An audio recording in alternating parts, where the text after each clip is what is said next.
Why do you think these, and I don't know if anybody can actually answer these questions, but why is it that some people can, I guess, like come to God so easily compared to other people? Like, I feel like I had to see some crazy things before I was like, okay, that makes sense. But some people are just like, no, I've believed it since I was a kid. And I know you can grow up in families that believe, but not everybody in a family that believes grows up and believes. But why do you think some people are just like, yep, no, it makes sense. And other people are like, you just don't get it at all. Don't know. I don't know how to totally answer that question. Like I think, I mean, I think there's probably a whole host of reasons, like a whole host of, and so especially I think that it's mostly true that what you're saying is mostly true now. Like it's not, I don't think it would have been so true in a world where most people were Christian. It's kind of weirdly true in a world that's very atheistic and kind of very secular, where people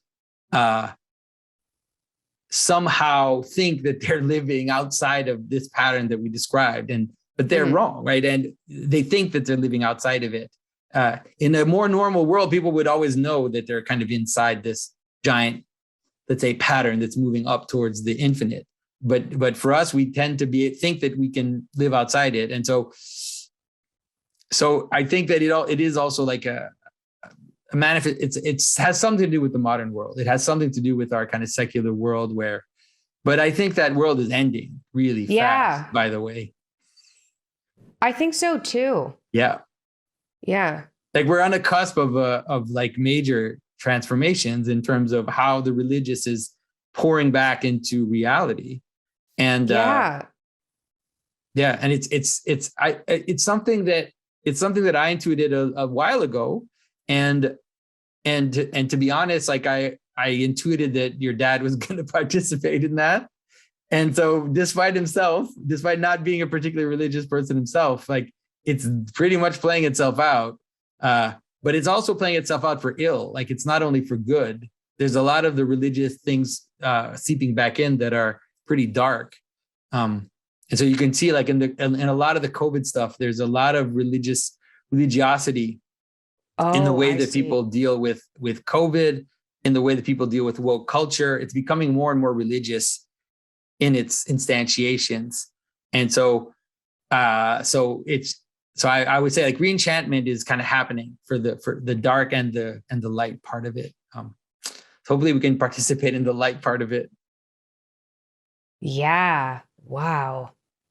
That's wild. I think you're right though.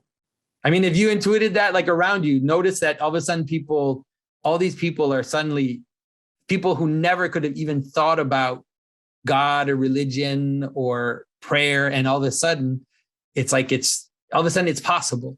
Like the things that I'm telling you 10 years ago, no one would have even understood what I was talking about. A lot of the stuff that we're now able to talk about, it just would have been complete gibberish to the Dawkins type 10 years ago. And so now all of a sudden this whole world is opened up. And then you realize, you see all these people, just all of a sudden it just becomes obvious that they need to have some kind of religious practice. They need to be connected to community. They need to be connected to something higher than themselves. So